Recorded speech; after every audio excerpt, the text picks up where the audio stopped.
قبل 13 سنة الشمس اتسرقت، ومن وقتها والضلمة بتحول أي كائن حي يفضل فيها لوقت كفاية لوحوش اسمها الشيدز. احنا بنشوف قصة فريق اسمه ساندوج اللي قبل 3 شهور قابل بنت اسمها بيلي، واللي معاها معادلة ممكن تكون الحل لاستعادة نور الشمس مرة تانية. إيموري هو قائد فريق ساندوج دلوقتي اللي بينطلق في رحلة لاستعادة الشمس، وهم دلوقتي في الغابة وبيهربوا من الشيدز اللي بتجري وراهم، لكن ده عدد كبير جدا من الشيدز. لما بيل ويزر بتشغل السلاح بتاعها اللي بيطلق كشافات عملاقة مرة واحدة تحرق أغلب الشيدز اللي قريبة منهم، وهم دلوقتي متجهين ناحية أرجوس، وده مكان مهجور كان فيه أقوى العدسات والتلسكوبات في العالم، واللي قادر يقتل كل الشيدز اللي حواليهم، واللي حتى سلاح عربية بيل ويزر واللي هو أقوى سلاح عندهم ما قدرش. وفي جيتس تانية بتهاجمهم، وإم بيحذر في شيد عملاق جاي علينا، والشيد فعلا من كبره بيرفع العربية الكبيرة في الهواء، لكن فجأة أرجوس بتبدأ تنور وبتطلع كمية كبيرة من النور تحرق كل الشيدز اللي حوالينهم في المكان. إم بينزل من العربية ويجري على بوابة أرجوس وهو بيشتم: احنا بقالنا كتير بنلف حوالين المكان، ليه ما ساعدتناش بدري؟ احنا كان ممكن نموت. لما بيظهر من الباب فعل: اسف يا اخويا الصغير، انا لسه واصله هنا حالا. اصلا ام بيتصدم، دي اخته اللي كان فاكر انها ماتت في اخر مهمه ليهم، لكن هي دلوقتي جسمها كله بقى متغطى بالماده السوداء اللي بتخلي الشيدز ما يشوفوهاش. هل ده انت فعلا يا فال؟ فال بترد: ده اللي اتبقى مني. وهم بيحضنوا بعض، كلهم بيفرحوا ويروحوا يحضنوا فال، لكن ريجز بيظهر ويقول لهم: اقفلوا الباب بسرعه قبل ما الوحوش تاكلنا كلنا. بيل ويزر بتستغرب ان ريجز الحقير ده مع فال، وفال بتقول ان ده اللي هيقول لهم على الطريق لايوس، المكان اللي يقدروا يستخدموا فيه المعادله اللي ممكن ترجع نور الشمس للعالم. ريجز بيتكلم: ايوس دي مش مجرد مقر، دي حاجه كده زي الاهرامات. هم اختاروا المكان ده في الثمانينات لان ده اكتر مكان بيوصل له اشعه شمس على مدار السنه في القاره كلها. هم بداوا تنفيذ الخطه في 1930، يعني هم بيخططوا للموضوع من اكتر من 100 سنه. هي عباره عن مكان دائري، عباره عن حلقات كل حلقه وكانها دور، والمعادلات اللي كان بيشتغل عليها جد بايلي كان بيتم تنقلها بين الحضارات لاكتر من 100 سنه. المهمه كانت انهم عايزين ينزلوا نور السماء على الارض علشان يوصلوا لانقى انواع النور. هم كانوا بيعتبروا ان دي هي مهمه البشر في الحياه اصلا. الاشاعات بتقول ان ايسو عباره عن 3 حلقات. الحلقه الاولى فيها نور من الشمس كافي بس لان الناس اللي فيه يفضلوا بشر وما يتحولوش ويتعالجوا من الامراض ويعيشوا حياه كويسه. والحلقه الثانيه فيها كميه اكبر من النور بيعيش فيها الناس اللي رتبتهم اعلى. وبعد كده مركز ايوس اللي بيعيش فيه المؤسسين، ودول محدش يعرف عنهم حاجه. بيلي بتقول: مش مهم، احنا هنروح هناك ونديهم المعادله، هم يشغلوها ونرجع الشمس تاني. ريكس رد: انت مش فاهمه صح، الناس اللي هناك بنوا المكان ده علشان الناس العاديين ما يوصلوش ليه، هم سرقوا النور لنفسهم. لو فاكره انهم هيفتحوا لنا اول ما نخبط تبقى غلطانه. بالويزر: يبقى هنخبط اجمد. ايموري قال: بصوا انا شفت المركز ده في احلامي، وحتى لو الناس اللي بيحموا المكان ده اشرار زي ما بتقول، فالناس او الكائنات اللي في المركز انا كنت قادر اشعر بالطيبه اللي عندهم. انا متاكد اننا لو وصلنا ليهم هم هيساعدونا. ريكس بيتكلم بعصبيه: انت مجنون، حوالين الدرع الخارجي في الاف الشيدز دلوقتي، من غير ما اقول على الوحش الجديد كمان. ام بيسال: يقصد ايه يا فال؟ فال بتوريهم صور من كاميرات المراقبه في ارجوس في اخر لحظاتها. واحد بيروح على الكاميرا ويقول: ارجوس سقطت، الشيدز اخترقوا المكان، لكن المشكله في شيد جديد مختلف. وقبل ما يكمل كلامه في زي اذرع بتمسكه ويبدا يتحول لشيد في ثواني. لكن ده مستحيل، عمليه التحول بتاخد اسابيع وشهور احيانا. ازاي هو اتحول بالسرعه دي؟ امراد: ده اكيد نوع جديد من الكائنات بياخد قوته من نوكس نفسه، حاجه زي الايد اليمين بتاعت نوكس. بالويزر بتقول: الشيدز في الطريق علشان يدمروا ايس، وبعدها نوكس هيوصل وياكل الكوكب كله، دي الحرب الاخيره ولازم نكسب. ريكس قال: مفيش شيد ولا بشر هيقدروا يخترقوا الدرع الخارجي الايس، الموضوع هياخد بتاع 100 سنه، احنا نقدر نسيب كل حاجه ونروح نعيش حياتنا وهنفضل في امان. ام رمى قنبله صغيره على مجسم لكوكب الارض علشان تنفجر، وقال: ده اللي هيحصل للارض، انا شفت نوكس، هو هيخلي الشيدز يدخلوا الايوس باي ثمن، مفيش مكان هيبقى امان، احنا لازم نروح لايوس، وفال هي اللي هتقودنا. فال مسكت اخوها وقالت: لا انت اللي هتقود، انا هبقى الكلب اللي بيحمي الخرفان، وبيلي هي الخروف اللي احنا عايزين نحميه، لكن انت اللي بدات كل حاجه، والرحله دي انت القائد بتاعها. ام بص عليهم وقال: انتوا عارفين مهمتنا ايه؟ وكلهم بصوت عالي: ننقذ العالم اللعين. الفريق بيتحرك ويمشي في الطريق، وبعد مسافه كبيره فال بتنبه ام لحاجه علشان يشوفوا قدامهم بتاع 50 شيد ولا حاجه، بس هم واقفين ليه وكانهم مستنيين الاوامر. كاي بيشوف حاجه بتتحرك من وراهم، ده هو الشيد الجديد الوحش. ريكس بيترعب: افتح الباب. ام بيقول: مستحيل، لكن ريكس مش بيقدر يستنى اكتر وبيفتح الباب علشان يهرب، وهو بيجري ازرع الشيد الوحش بتمسكه، وفي ثواني بيتحول للشيد زيهم. فال بتزعق: ايا يكن انت مين، ورينا نفسك يا جبان، علشان الوحش الجديد بيظهر نفسه، والكل بيترعب لما يشوف ان ده هو بيل. انا مبسوط اني شفتكم مره تانية. اخر مره شافوا فيها بيل حاول ينقلب عليهم ويقتلهم، لكن الشيد مسكوه والمفروض انهم كانوا قتلوه، لكن اللي حصل ده مختلف. وبيل بيقول: ايه، نسيتوني ولا ايه؟ انا بس عملت قصه شعر جديده. الفريق كله محدش منهم مصدق اللي شايفه، هم شافوه وهو بيموت قدامهم كلهم. وبيل بيقول: معقول بعد كل اللي كان بينا مفيش حد هيفرح برجوعي؟ اوكي انا فاهم ان اخر مره حاولت اقتلكم كلكم، لكن ده كان النسخه القديمه مني، في حاجات كتير اتغيرت من وقتها. وهو بيحرك الازرع اللي زي الاخطبوط الجديده اللي عنده دي علشان يوقف العربيات بتاعتهم ويحكي اللي حصل. اخر مره شفتوني انا كنت الراجل الوحيد، كنت متخيل ان الافكار اللي في دماغي محدش مصدقها غيري، لحد ما قابلته نوكس ولقيت انه مؤمن بكل افكاري وبطريقه اكبر بكتير كمان. نوكس هو الوحيد اللي كان ممكن يبقى المعلم بتاعي، وعلشان كده وافقت على كل اللي هو عايزه، وفي المقابل هو غيرني، غير جسمي وكل حاجه وخلاني ابقى حاجه جديده، حاجه افضل. وانا هنا علشان اقدم لكم عرض. قال له طز فيك وفي العرض بيل ما تبقاش كده، انت قافل دماغك ومنعنا من اننا نشوف اللي في دماغك. بس نوكس شاف عقلك قبل كده وانا شفت كل اللي هو شافه. بص يا الناس اللي في ايس دول بالظبط زي ابوك وامك اللي انت مش بتحبهم، لانهم سابوا باقي العالم يموت في الضلمه علشان ينقذوا نفسهم. هم بس حطوا احتمالات لايه ممكن يحصل وفضلوا واقفين وما اتحركوش. لكن انا ونوكس احنا زيك، احنا بعد ما بنحط احتمالات بنتحرك لقدام وبنبدا ننفذ. دلوقتي انا عايزكم تساعدوني ادخل ايوس، ونوكس هيتاكد ان كل واحد منكم يكون ليه مكان في نهايه العالم معاه، ولو رفضت هنحولك لشيد وتنضم لينا برضه بس مش بارادتك. ولانك نسيت ان انا كنت ساندوج فانا عارف ان ما عندكمش غير سلاح واحد كبير في عربيه بيل ويزر واللي هي لسه مستخدماه. فين الرد بتاعكم بقى؟ امرد ده كان قبل ما نروح ارجوس، وانت عمرك ما كنت ساندوج حقيقي. اضربه يا كالي. وكالي بيستخدم السلاح الجديد اللي لقيوه في ارجوس اللي بيضرب ضوء كانه الليزر قوي جدا اللي بيدمر كل حاجه. وبعد ما الدخان بيختفي والوضع بيهدى بنشوف اللي عمله السلاح، لان السلاح ده كسر راس بيل، وبيل واقف وهو نص راسه طاير وقال انا اعتبر ان ده معناه انكم بترفضوا العرض. خلال الوقت ده كان قدر فريق ساندوج يهربوا، وبعد ما بيبعدوا شويه فال بتقول لام اهدى، خف السرعه قبل ما تدمر الموتور، احنا بعيد عنهم دلوقتي. وام بينادي على اللي معاه دلوقتي احنا قربنا جدا من ايوس، هي ممكن تظهر قدامنا في اي لحظه. وهما ماشيين فال بتتكلم مع اخوها ام وبتحاول تديله الدافع يكمل الرحله، لما فجاه بيشوف حاجه ويدوس فرامل. وهما بيشوفوا درع عملاق وحواليه عدد مهول من الشيدز اللي بيحاولوا يخترقوه لكن مش قادرين. هي دي ايوس، لكن بالمنظر ده مفيش فرصه لانهم يقربوا من ايوس اصلا. فال قالت صح مفيش فرصه ليك، لكن انا اقدر، الماده اللي على جسمي بتخلي الشيدز ما يقدروش يشوفوني، انا هتحرك واحاول افتح لكم الطريق. بيل ويزر بتحذرها بس زي ما شفنا مع بيل لو اتعورتي اي تعويره بسيطه ونزل منك دم كلهم هيقدروا يشوفوكي. فال بتقول انها عارفه، لكن الاحداثيات مش بالظبط فوق الدرع، هي قبل الدرع بحوالي 100 متر ولا حاجه، ده معناه انه ممكن يكون في مدخل خفي ولا حاجه. فال بتمشي فعلا وكل الشيدز حواليها ما بيحسوش بحاجه. لما بتوصل المكان وبتحاول تدور في الارض على المكان السري اللي ممكن تدخل منه، في حاجه فعلا هنا، لكن ده بيبقى فخ زي اسلاك شائكه اللي فال بتتعور فيها وبينزل من ايدها الدم وكل الشيدز بيقدروا يشوفوها. وين بيزعق ارجع بسرعه انا همشي وراكي. فال قالت له لا افضل مكانك ده امر. انا القائد دلوقتي. وهو بيتحرك وبيستخدم السلاح الجديد علشان يبعد كل الشيدز اللي حوالين فال، وكل العربيات بتكون وراه وهما بيجروا جري هستيري بدون اي اتجاه. في باب كبير فجاه بيتفتح تحتهم وكل العربيات بتقع فيه وفال معاهم، وبعد كده الباب بيتقفل. كلهم بينزلوا وهم مش فاهمين اي حاجه، لكن المكان بيكون مليان نور بشكل مش طبيعي لدرجه انهم مش شايفين حاجه. ايه المكان ده؟ لما بيسمع صوت بيرد عليه ده بسيط، هي دي ايوس. والفريق بيشوف كائنات عملاقه وحرفيا بتنور.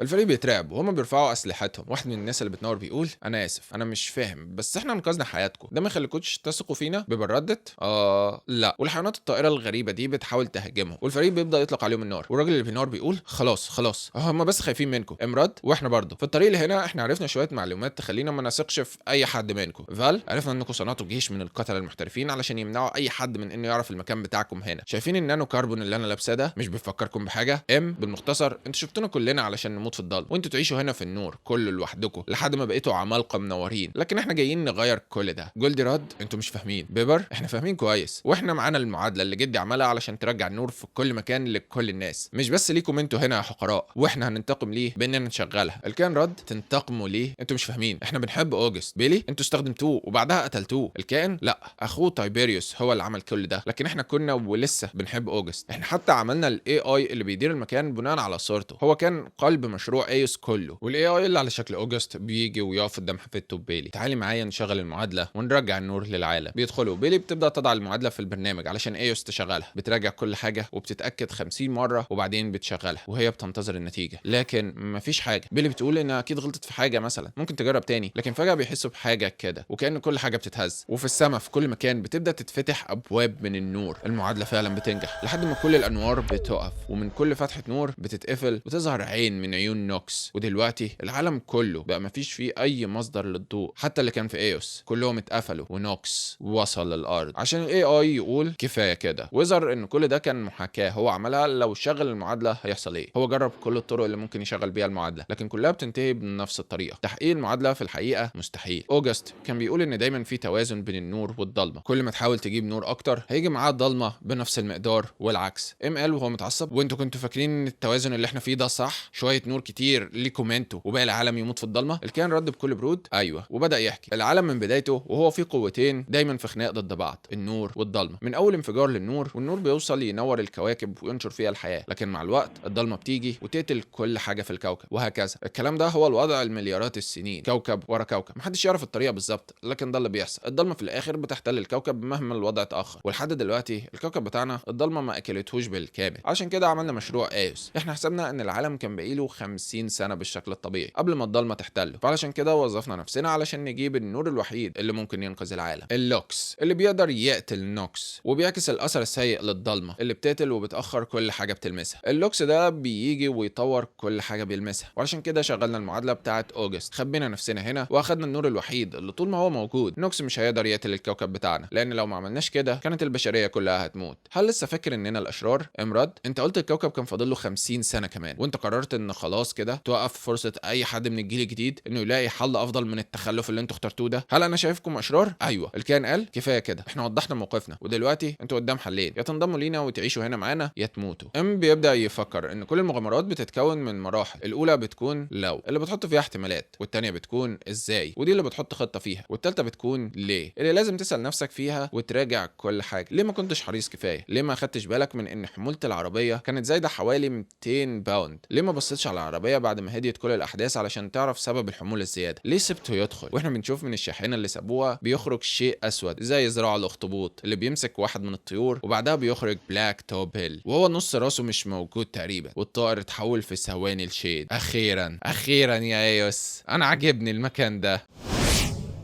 بيلي بتقول ان ده غلط، اكيد في حاجه ناقصه، اكيد انتوا تعرفوا حاجه مش عايزين تقولوها لينا. لكن جولدي بيرد مفيش اي حاجه، دلوقتي في اختيارين، تختاروا تكملوا معانا ولا تموتوا. اموري وفال مش مقتنعين بالكلام برضه. وبيلي بيتكلم الاي اي اللي مبني على ذكريات جدها. دور على اي حاجه، ما تدورش بس في المعادلات والارقام، دور في الكلام اللي قاله قبل ما تتصنع، اكيد في حاجه. لكن الاي اي بيقول انا جربت كل حاجه لكن مفيش اي نتيجه. جايز خطته كانت انه يخليكم تمشوا ورا المعادله علشان توصلوا هنا وتقدروا تعيشوا بامان. فال قالت في واحد قال زمان ان النجاه مش بتساوي الحياه. جولدي رد يعني انت اخترتوا، تقدروا تمشوا دلوقتي او هنجبركم. لكن فجاه بيسمعوا صوت غريب، وبيلي بتقول دي زي اصوات الشيدز. جولدي هو متعصب جدا، انتوا عملتوا ايه؟ لما بيتحركوا ناحيه الصوت لكنهم مش بيلاقوا كل الطيور والحيوانات، هم راحوا فين؟ لما بيسمعوا صوت بيل، هم ما راحوش في مكان يا جولدي، هم بس بقوا معايا. واحنا بنشوف بيل وهو واقف بعد ما حول اغلب الحيوانات والطيور للشيدز وبيقول ازيكم يا اصحابي، انا حولت المكان لبيتي الجديد، ايه رايكم فيه؟ الجولدز مش فاهمين ازاي انسان يقدر يعمل كده. بل قالت لهم انه مش انسان، هو بقى من اعوان نوكس. جولدي بيقول علشان كده الضلمه اللي فيه قويه جدا زي قوه اللوكس اللي موجود في ايوس، بالرد اقوى كمان. هما بيحاولوا يحاربوه على قد ما يقدروا. بيلوزر بتقول انه بيحولهم اسرع ما احنا بنقتلهم، وكانت الجولدز بيقاتلوا لكنهم كتار جدا. بالمعدل ده المكان كله هيبقى ضلمه في النهايه. وهنا بتجيله فكره، استنى، انا حاسس ان هي دي الخطه بتاعت اوجست من الاول، اننا نخلي ايوس ضلمه. لو شغلنا المعادله هنقتل كل مصادر النور الخارق في الكوكب، وبعدها نوكس هيوصل للارض. بس المعادله مش هتقتل اللوكس اللي موجود في اجساد السكان الاصليين اللي موجودين في قلب ايوس واللي اتملوا بيه. بصي على الجولدز دول اللي في المركز مليانين بالنور اكتر بكتير من دول، انا شفتهم في الرؤيه بتاعتي. الجولدي قال له انت بتتكلم على الجليرز؟ نوكس ده عمره يتقاس بملايين السنين، حتى الجليرز مش هيقدروا عليه. قال لكن لو احنا قوينا النور بتاعهم باستخدام المقويات التلسكوبيه اللي موجوده في ارجوس هي هتبقى قادره تقتل نوكس. جولدي قال له طب وهل بيل هيسيبك توصل لارجوس علشان تجيب المقويات؟ امرد نوكس بيشتغل كعقل مشترك، كلهم مربوطين بعقل واحد، وبيل وكل شيدز انا اقدر افتح الاتصال اللي بيني وبينه مره تانية واخليه يفتكر اننا لسه هنا بنقاتل، بينما احنا في الحقيقه رايحين ارجوس علشان نجيب السلاح اللي هنقتل بيه نوكس. فال بتخاف على اخوها، انت عايز تسيب بيل يدخل عقلك؟ ايوه هسيبه يشوف اللي في عقلي وهكدب عليه. فال ده بيل اللي احنا بنتكلم عليه، هل هتقدر تكسبه في لعبه عقل؟ ايه اللي هيحصل لو ما قدرتش تخدعه؟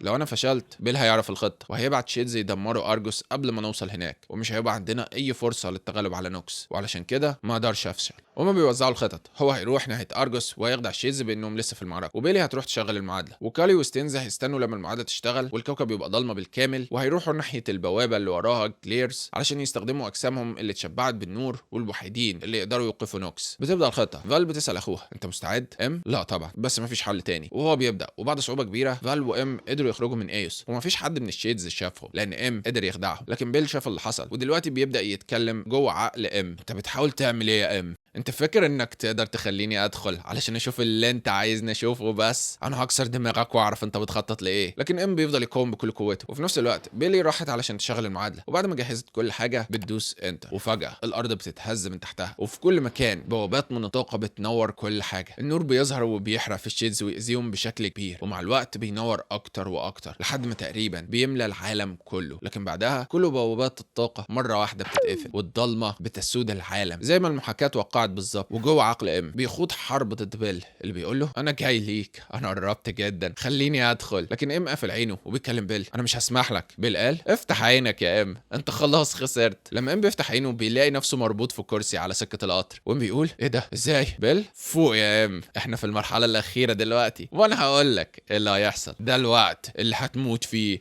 واحنا بنشوف عربيه عملاقه جايه في وش ام، وبيل بيضحك بشكل جنوني.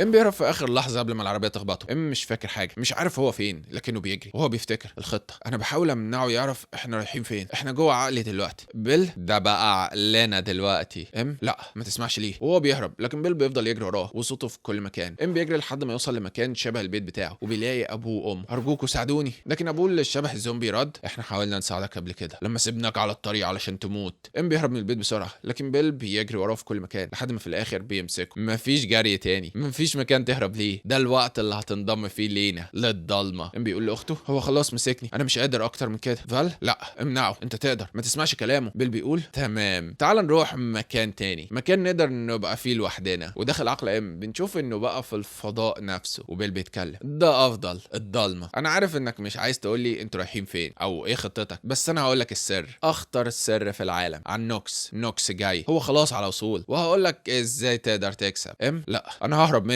ومنه. بيل انت هتحاول، لان ده اللي النور بيعمله دايما، النور بيهرب من الضلمه، دي الحقيقه الوحيده في الكون. من الضلمه النور بيتولد وبيفضل يجري باقصى سرعه عنده، باسرع السرعه في الكون كله، وطول ما هو بيتحرك بيسيب وراه اجزاء منه، نجوم في كل مكان في الكون. النجوم اللي حواليها بتنشأ الحياه، لكن دايما الضلمه بتيجي وراه علشان تستعيد حقها وتقتل النجوم دي. انت عالم يا ام، عمرك سمعت عن نظريه العدو اللدود؟ نظريه نيمسيس. نيمسيس دي نظريه ظهرت في السبعينات علشان تشرح دورة الانقراض اللي كانت بتحصل على الكوكب، لكنها برضو علشان تشرح ليه في كواكب كتير حسب دراستنا المفروض كان يكون فيها علامات الحياة، لكن برغم كده بتظهر وكأنها مظلمة. نظرية نيمسيس بتقول ان كل نجم بيصنع الحياة بيتولد في نجم معاكس مصنوع من المادة المظلمة بيتولد معاه. نجم بيتولد في الضلمة وما نقدرش نشوفه بالأجهزة بتاعتنا. النجم المظلم ده بيفضل يدور في المدار حوالين النجم الأصلي ببطء، بيشوفه والحياة بتزدهر حواليه، ومع الوقت بيقوى ويقتل الحياة اللي اتصنعت لحد ما في النهاية بياخد حقه في المكان ويرجع ضلمة زي الأول. بص يا ايموري، بص علشان تفهم مين هو نوكس، بص علشان تعرف أقدم شكل للحياة في المجموعة الشمسية من أكتر من 5 مليار سنة، قبل أكتر من نص مليون سنة على وجود أي حياة على كوكب الأرض. أول شكل للحياة اتخلق حوالين الشمس كان الميكروبات اللي ظهرت في كوكب المريخ. بص يا ايموري، ده اللي انت بتهرب منه، ده هو نوكس، ده أقدم شكل للحياة في المجموعة الشمسية، ده هو الأصلي. لما النجم المظلم بيقدر يوصل للشمس، نوكس بيوصل علشان يقتل الحياة اللي ما اتقتلتش في غياب الشمس. دلوقتي النجم المظلم قتل الشمس ونوكس جاي ليكم هنا. اموري لا انا ههرب، اسرع يا فال، اهربي. بيل اجري زي ما تحب بس انا همسكك. بص انا وانت يا ام احنا برضو نيمسيس. لما ببص على حياتي حتى قبل ما الشمس تختفي بحس ان طول حياتي كنت عميل لنوكس من غير ما اعرف حتى. انا كنت بطارد الناس اللي نجوا من الموت وبيتفاخروا بانهم هربوا، انا كنت الضلمه اللي بتجري بتجري ورا النور. انا كنت فاكر ان فال هي نيمسيس بتاعي، لكن لا، ده انت يا ايموري، انت اللي بدأت الرحلة دي، انت اللي هربت من الضلمة وعمال تجري من وقتها باقصى سرعتك. انت الشمس وانا النجم المظلم، انت ما تقدرش تهرب مني، وعلشان كده دلوقتي قول لي انت رايح فين؟ ام بيسمع صوت فال من بعيد. احنا قريبين، بص الانوار، احنا قربنا. انا بحاول، انا ببص، لكن بيل بيقول له وقفت ليه؟ بص اكتر، بص ابعد من المجموعة الشمسية، بص على المجرة كلها، بص على كل نجم اتولد في مجرة درب التبانة، كل نجم منهم ليه نيمسيس، كل كوكب كان ليه نوكس. هل فهمت دلوقتي؟ كل نور في المجرة بيرجع للضلمة في الاخر. هل عايز تعرف ازاي تكسب ضد نوكس؟ هتكسب لما تبطل تجري. انا عارف انك عايز تبطل تجري، انا عارف انك تعبت من الجري ومن الخوف، لكن خلاص. وكل اللي بيبقى شايفه ام في عقله هو ضلمة بالكامل. وبيل بيكمل، انت عايز تهدى وتاخد نفسك وترتاح وتقول لعمو بيل انت رايح فين. ام مش بيكون قادر يقاوم وبيقول احنا رايحين لمكان فيه 1000 عين مضيئة، مدافع كتير. لكن فجأة بيسمع صوت فال، افتح عينك، النور قدامك. بيل بيصرخ، مفيش نور، مفيش نور في اي مكان، قول لي انت رايح فين. لا انا شايف النور. بيل، لا النور بيموت والضلمة بتكسب دايما، مفيش امل من اللي بتعمله. لا في امل، انا شايف. بيل، انا وريتك، انت شفت، قول لي ايه خطتك اللعينة. انت صح يا بيل، انت وريتني، النور دايما بيتمسك في النهاية، بس هو بيقدر يقف تاني. في كل كوكب النور بيقوم فيه من تاني وبيجري. كل الكواكب دول الحياة بتقاتل، اي نعم الضلمة بتلحقهم في الاخير، لكن الفكرة كلها في السباق، المعركة. طالما احنا لسه عايشين وبنجري هو ده المهم. بص وشوف اللي انا شايفه، عشان لما بفتح عيني كل اللي بشوفه هو النور. وهنا بيقدر انه يفتح عينه. اخيرا هم وصلوا قدام ارجوس. كان على وشك يستسلم، لكنه قدر يمسك نفسه في النهاية. وبيبصوا في السماء بيشوفوا حاجة غريبة جدا. بيقول ان ده هو النوكس، هو جاي، يبقى احنا لازم نتحرك بسرعة. لكن لما بيدخلوا ارجوس بيلاقوا ان المكان متدمر، بيحس بيهم وكأن في 100,000 شيد حوالين المكان. هم ما عندهمش اي فرصة. وبيسمع صوت بيل، 1000 عين مضيئة. انا عرفت حل اللغز، انا حاولت اخليك تشوف وتفهم، ده اللي بيحصل دايما، الضلمة بتلحقك. فال اول ما شافت المكان المتدمر قالت بسرعه يلا نمشي من هنا قبل ما الشيدز يشوفونا. لكن قال انهم اتاخروا، هم شافونا بالفعل، واحنا بنشوف الشيدز اللي بيظهروا ويحطوهم من كل اتجاه. فال بتقول له يستخدم الفلاش بومبس، لكن بيقول ان الشيدز قريبين جدا منه وهم كمان هيتاذوا لو استخدموه. اسمعيني يا اختي، انت لسه تقدري تهربي، البدله النانو كاربون اللي على جسمك مش هيقدروا يشوفوكي، انت تقدري تهربي. فال ردت اخرس، انا مش هروح في اي مكان. والشيدز بيقربوا منهم اكتر واكتر، ولما الامل بينتهي فجاه في اصوات عربيات كبيره اللي بتكسر المكان وتضرب الشيدز بانوار عملاقه وتنقذه. وعن بيلي وكالي وبيل ويزر وجولدي اللي بيروحوا لعند البوابات اللي وراها موجود الكليرز، اكتر ناس امتصوا جسمهم تشبع من نور ايوس، النور الانقى في الكون. جولدي بيفتح البوابه وبمجرد فتحه صغيره بنشوف نور بيعمي كل الموجودين، وهم بيشوفوا كائنات جوه وكانهم مصنوعين من النور. هم دول اخر امل للبشر. بيلي بتقول ازيكم، احنا فريق ساندوج واحنا عايزينكم تساعدونا. الكليرز بيمدوا ايدهم، لكن فجاه الباب بيتقفل بقوه. بيل ويزر بتلحق تنقذ بيلي قبل ما الباب يقفل عليها، ويظهر بلاك تو بيل وهو جسمه متدمر ومتصاب اصابات كتير جدا. وبيقول انا اسف بس الحفله دي للناس الفي اي بي بس. بيل بيقف قدام الباب ويمنعهم من انهم يوصلوا للكليرز. وجولد بيقول انه هيهاجم بيل، هو عارف ان ما عندوش فرصه، وبيقول لهم اهربوا بسرعه، مفيش اي طريقه نقدر نوصل بيها للكليرز دلوقتي خلاص. وفعلا بيل بيقدر يضرب جولدي يقتله في ثواني. كاري بيقول انهم حتى مش هيقدروا يوصلوا للباب اللي يهربوا منه، وبيقرر يقفز ويضحي بنفسه وهو بيمسك بلاك توب بيل علشان يديهم وقت يهربوا. يا ستينز، برغم كل حاجه، برغم نكتي الوحشه وكل المشاكل اللي فيا، بس انا بحبك وهفضل احبك. وبعد ما بيقع بيكونوا ركبوا الاسانسير وبيشوفوه وهو بيتحول لشيد، لكنهم بيكونوا قدروا يهربوا. وهم بيهربوا بيسمعوا صوت في السماعه، ده صوت فال. انت رجعتي؟ فال بترد ايوه، ومعايا اصحابي القدام من السواقين و10 مدافع مكبرين ضوء اللي لقيناهم لسه شغالين في ارجوس. بيلي بتقول ان بيل حبس الجليرز ومفيش قدامهم غير السكان المنورين العاديين. هل ده هيبقى كافي؟ بيل بيقول انه ما يعرفش، بس لازم يحاولوا. وفي سائق من اللي معاهم بيقول لهم يا جماعه حد يقدر يقول لي ايه الشيء اللي قدامنا ده؟ فال بترد ده اللي احنا جايين علشانه، ده هو نوكس. واحنا بنشوف نوكس وقد ايه هو عملاق لدرجه انه اكبر من ايوس كلها من بره اصلا. بيقول انه مش عارف اذا كان كل الحاجات اللي معاهم ممكن تاثر فيه اصلا. السكان المنورين قالوا هل هينفع لو طلعنا كل الطاقه المتخزنه في اجسامنا مره واحده؟ بيل بس ده هيقتلكم. المنورين قالوا ايموري كان عنده حق، احنا هربنا وفقدنا الامل في البشر بسرعه كبيره، وما اديناش فرصه لاي حد يدور على حل، وما ساعدناش اي حد. المره دي لازم نضحي بنفسنا علشان نساعد باقي الناس. فاضل مشكله واحده، المدافع اللي جوه متدربه على انها تتوجه لحاجه مضيئه. فال سيبوا للموضوع ده ونطت على طول من العربيه. فضل ينادي عليها ارجعي، انا القائد دلوقتي، ده امر. فال وهي بتجري انت قلتها قبل كده هم ما يقدروش يشوفوني، استنى الاشاره بتاعتي. وفجاه وهم مستنيين بيل بيخرج من تحت الارض. انتوا افتكرتوا انكم سبتوني تحت ومش هعرف اطلع؟ لما فجاه في عربيه بتخبطه من ورا، وام بيقول له كنت بتقول حاجه يا بيل. لكن بيل بيقدر يعدل نفسه وهو في وش ام. ايوه ازيك يا ام، ازيك يا اخويا، انا مبسوط وانا بشوف تجربتك دي والخطوات والهبل اللي بتعمله في دماغك. ام رد ايوه، واخر خطوه في التجربه هتبقى بانك تروح على طول للجحيم. بيل قال احنا في انهي مرحله من مراحل التجربه؟ مرحله التفسير. انت خلاص اقنعت كل الناس وكل العالم دلوقتي ماشي وراك وورا خطتك. انت خليت نوكس ينزل الارض. اهلا بيك في المرحله الاخيره يا ام، المرحله اللي هتتعرف فيها بعد كده على انك كنت اكبر خيبه امل للبشريه في التاريخ. امك كانت عارفه اكتر من اي حد، هي سابتك وهربت. قول لي هي كانت بتجري بسرعه ازاي؟ انت حتى ما لحقتش تقرا اخر رساله كتبتها ليك، كانت عايزه تقول لك ان انت غلطه، ان انت ولا حاجه. فال بتسمعه في السماعه وبتقول ما تسمعش كلامه يا ام، ماما ما سابتناش وهربت، هي مشيت لانها كانت اتعادت وما كانتش عايزه تضطر تاذينا، هي كانت عايزه تتحسن وبعدين ترجع لنا، هي كانت فاكره انها ممكن تتعالج. انا كنت فاكره انك قريت الجواب قبل ما ترميه، لكن انا مسكت الجواب وقريته. هي قالت ان انت السبب، ان هي عندها امل تتعالج، ان انت السبب في انها تصدق ان في امل. التجربه وكل اللي احنا وصلنا ليه كل ده بسببك انت، بسبب شغلك وبسبب طبيعتك. بيل ده اي كلام، العالم هيموت النهارده بسببك. ام بيطلع المسدس بتاعه وبيل بيكمل كلامه، لان في النهايه كلنا عارفين ان العالم كله كان هيبقى افضل لو انت مت في حادثه العربيه وانت صغير. لكن ام بيقدر يضرب طلقه يفجر بيها راس بيل، وفال بتكون وصلت وقدرت انها تحط المتفجرات حوالين جسم نوكس، المتفجرات اللي هتكون الهدف بتاع التلسكوبات. وكل السكان المنورين بيستعدوا ويطلعوا الانوار بتاعتهم، والتلسكوبات بتشتغل كمان علشان تضاعف قوه الانوار 100 مره. وفعلا بنشوف ان الموضوع بينجح، نوكس بيتاثر من الطلقات الكتير لدرجه ان النانو كاربون اللي حوالين جسم فال بيتكسر. لكن برغم كل ده فال بتقول ان كل ده مش كفايه، لكن دي اقصى قوه، ايه اللي ممكن نعمله تاني؟ بيل بيكون على الارض وهو بيضحك. شفت